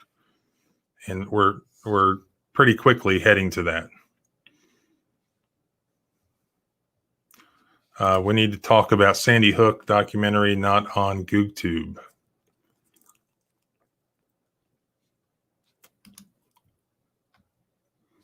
Gunny, look how the officer won't be charged with the murder of Ashley Babbitt.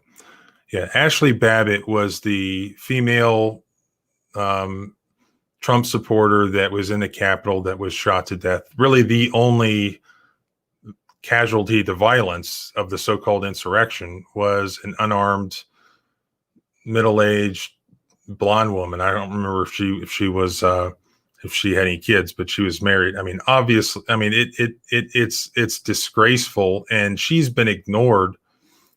And whether or not she deserves some form of punishment for what she did do, no one could say honestly that she deserved what happened to her. So the same people that are calling for the heads of any police officer that shoots any black person in this country are the same people that support the murder of Ashley Babbitt. So you can't say that you want freedom for some people and not for some other group of people. I mean, that is guaranteeing that there's freedom for no group of people. The Constitution can only end in despotism when the people shall become so corrupted as to need despotic government, being incapable of the other. And that is sort of what I had talked about on Monday that Professor or Dr. George had said, is that, our founding fathers at the very beginning, they chose a republic, and that was a difficult choice because up to that point in history, the history of republics was not a good one. All of the republics really that had been tried had failed disastrously. They'd ended up in a really, really despotic, tyrannies, dictatorships, basically. It was much more stable to go with some sort of monarchy like England and France had, and George Washington would have been an ideal candidate for that. And there was real, a lot of people were wanting to go that route, but our founders decided to try this experiment, and the whole structure of our government was to make the experiment less likely to fail by just spreading the power out very loosely with separation of powers between the branches and the principles of federalism with all the states. And we've completely allowed that to just go away.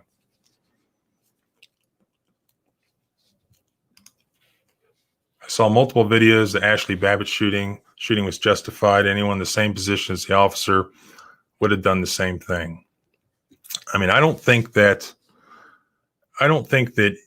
any shooting, I mean, you'd be hard pressed to prove to me that shooting any unarmed person was justified. Up until that point, I mean, you had people armed with flags and signs that came in there. So the only justification for shooting her would have been the preservation of property. There was nobody's life that was in jeopardy from Ashley Babbitt, maybe property. So, they were destroying property. I don't know what she specifically did or did not do, but that was a shooting to protect property. Now, us peasants are not allowed to do that, except in Texas under some circumstances, from my understanding, at night. We're not allowed to if we see a guy breaking into our car here in West Virginia in the middle of the night, we're not allowed to stick our AR out the window and shoot the person. The electric company is not allowed to leave a electric line that's in disuse electrified for the sole purpose of electrocuting a robber.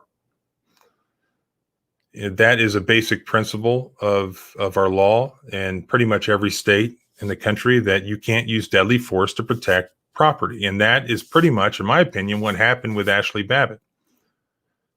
So if you could prove to me that somebody's life was in danger, either the shooter or some other person, then yeah, I can see some circumstance where you have a mob of people coming after you, say Kyle Rittenhouse. Say you have a mob of people coming at you, and it's reasonable belief to you that they are going to kill you or seriously injure you based on what you have observed or seen them do to other people. I can see that happening. I don't equate what happened to Ashley Babbitt as that sort of situation. It was more of, it just wasn't. They hadn't, from what anything I've seen, really attacked anybody inside the Capitol. It was all destruction of property or just people who had walked in. Now, if they were trying to force their way into the Senate chamber, which I believe is maybe where that took place, all they had to do was just leave the Senate chamber. And there are other ways of remedying that situation. I don't, it's a tough situation. Definitely is. But we would be judged by the standards of whether there was a reasonable apprehension of death or great bodily injury when we pulled the trigger. This guy, I don't know what he said. I haven't seen the words of what the shooter said, but I can't imagine it. How about you keep your hands out where we can see them and get out of the car while you're strapped in with a seatbelt? Which one you want to try? Yeah, I did that video already. And I've argued with quite a few cops on the internet about that one as well.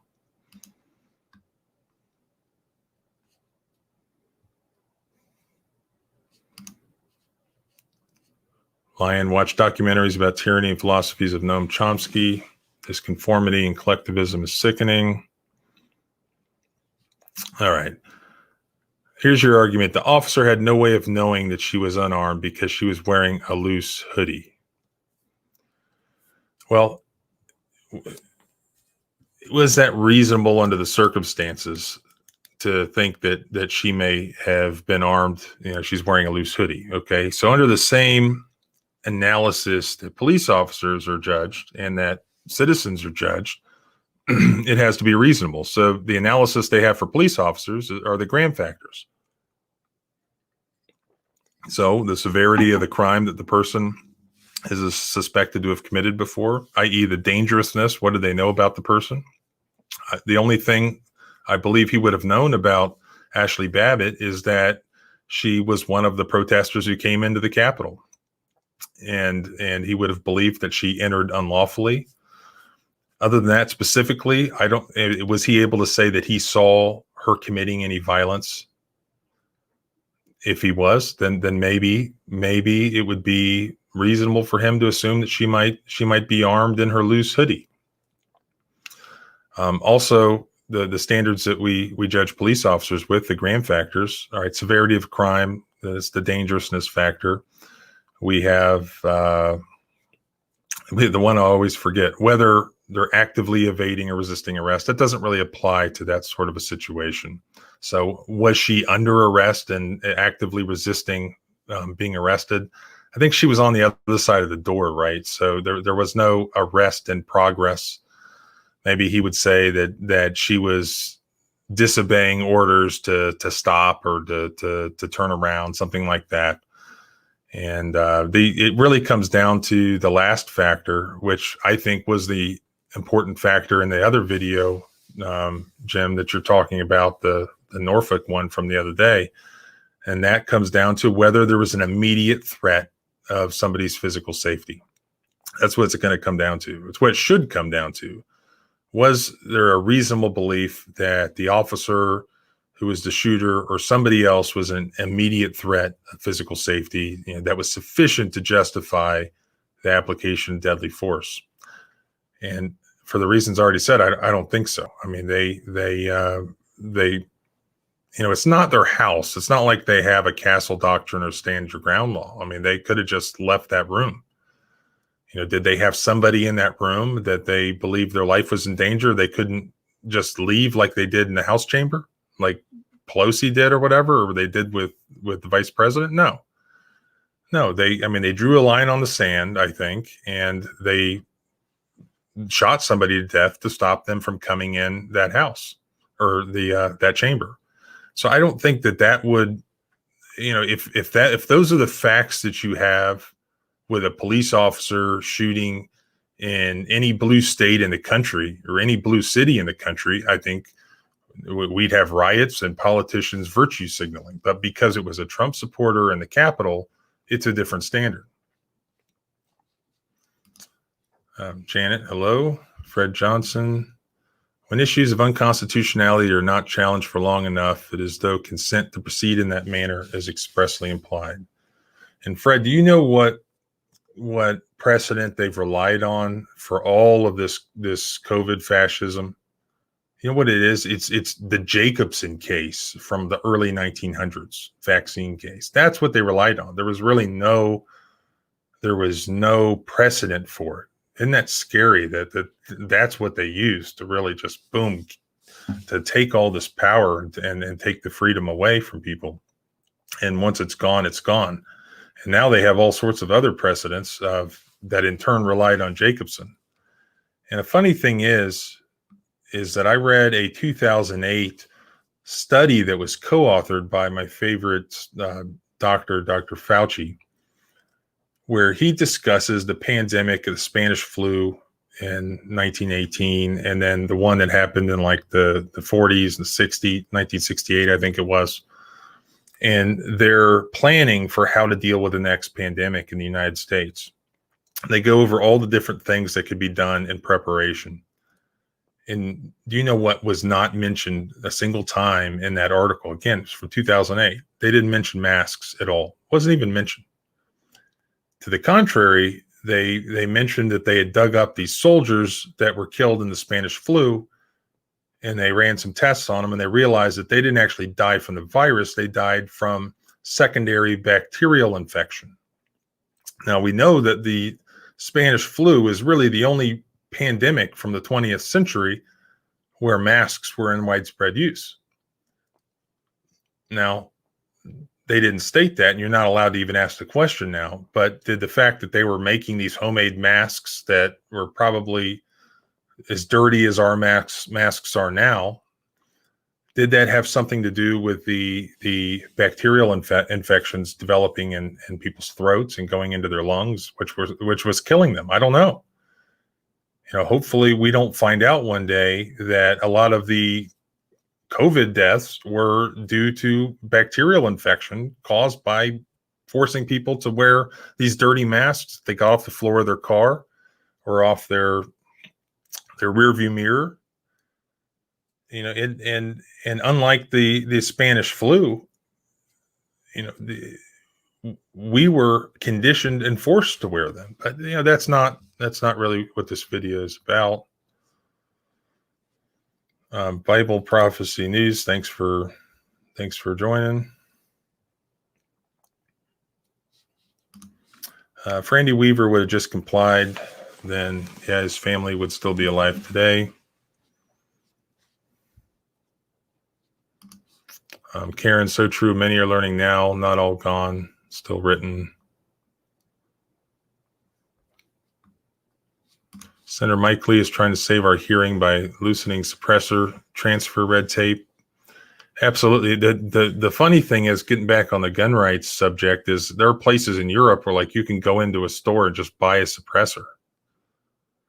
Whereas in the United States, it's this big deal. And the fact is that it's like a safety device. It can save people's hearing. I mean, how many people have tinnitus due to being in the military or just firing a lot of firearms. And I have just ringing in my ears constantly. Suppressors could have fixed that.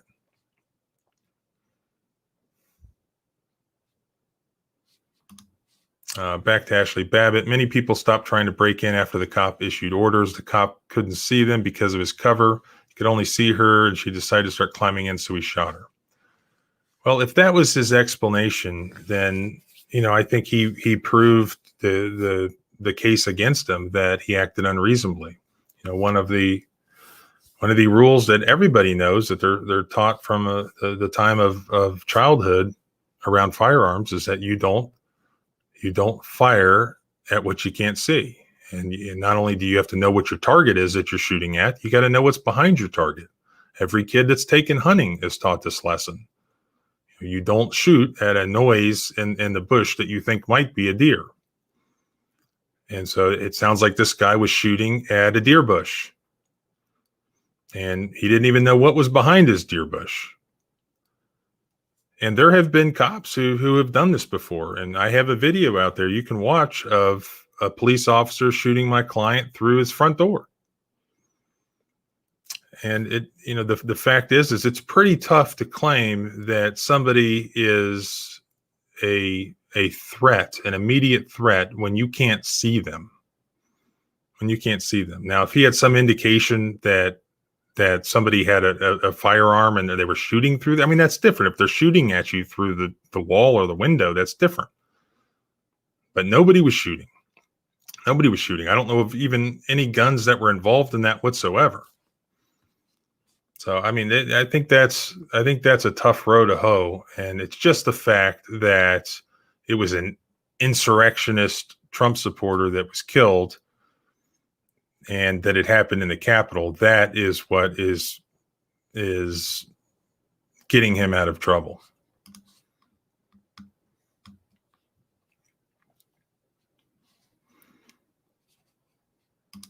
All right, read back what you said. Let me see.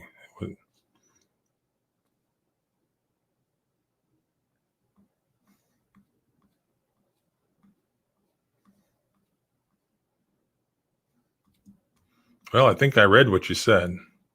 Said she was breaking down the door with about 6 other people. She helped smash the window. All right, I missed this one. She helped smash the window. The cop had his gun out, was barking orders, but was in cover. Many people stopped trying to break in after the cop issued orders. And I'm not excusing her breaking the window if that's what she did. We have a punishment on the books for breaking windows in the Capitol. Okay, she could have been arrested and prosecuted, but the fact is she was executed on site, and she wasn't a threat to anybody's life at all. She just wasn't. And without some sort of safety threat to this officer or somebody else that's substantial, that's just not a good shoot, in my opinion.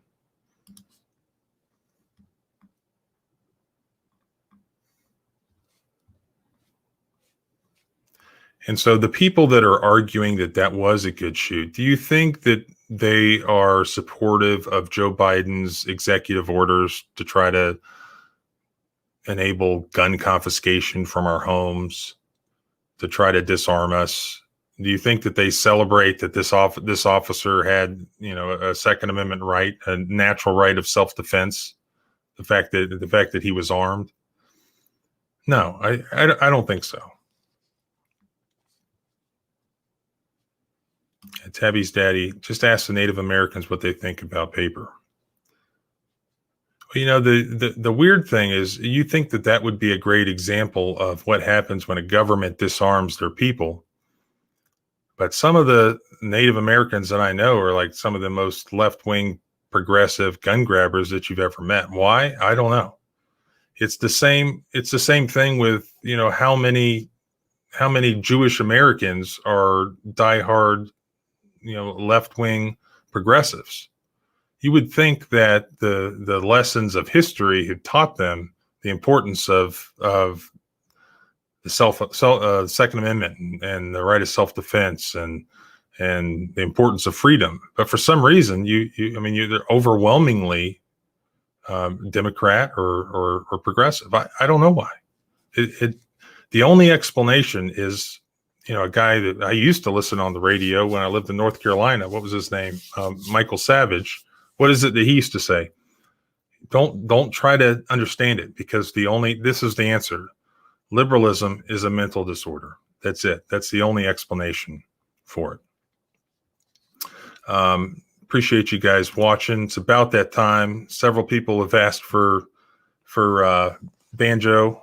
I guess I could get the banjo going as I bring this thing to a close. And I appreciate you coming. This good discussion. I always like discussing gun stuff, and I wish in hindsight that I had used our time more wisely with John Crump and gotten into more of strategy of what the GOA is doing. But he'll be back again soon, I hope. And it would be great if he'd bring Rob Olson with him, because that guy's fantastic lawyer, and he is one of the reasons why, if you're going to donate to the gun rights fight, don't send your money to the NRA. And there's probably other good groups out there, but the GOA, they are on the front lines, and proof is in the pudding. Look at that Sixth Circuit bump stock case. That has the language that not only defeats the ATF with bump stocks, but it defeats them also with everything Biden is asking them to do, to go around Congress to try to outlaw certain things that Congress hasn't outlawed.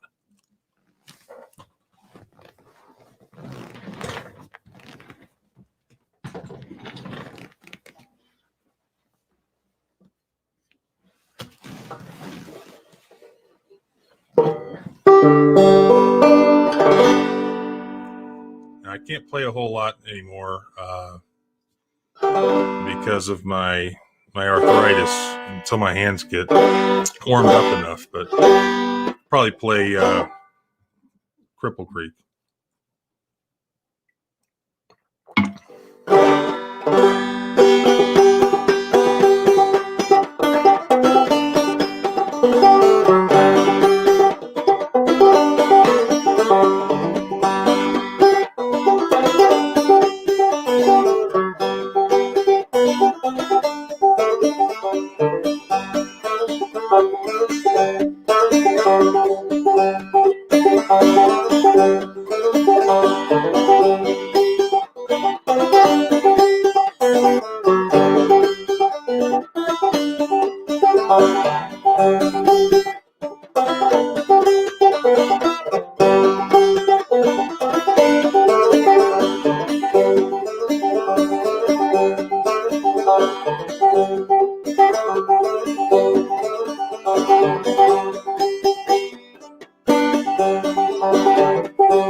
All right, wasn't that bad, I guess.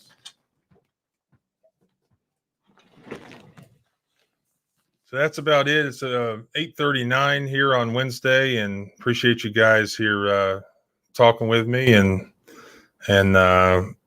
stay tuned. I've got a big case of getting ready to file, and think I anticipate doing a video on this. And again, like I said on Monday, no one's heard about this case, and it has. Well, I'll just leave it at that. So make sure you're subscribed to see the new video that's going to be coming out. It won't be a live video, I don't think. But until then, thanks for hanging out, and I'll see you live again if the creeks don't rise on Monday.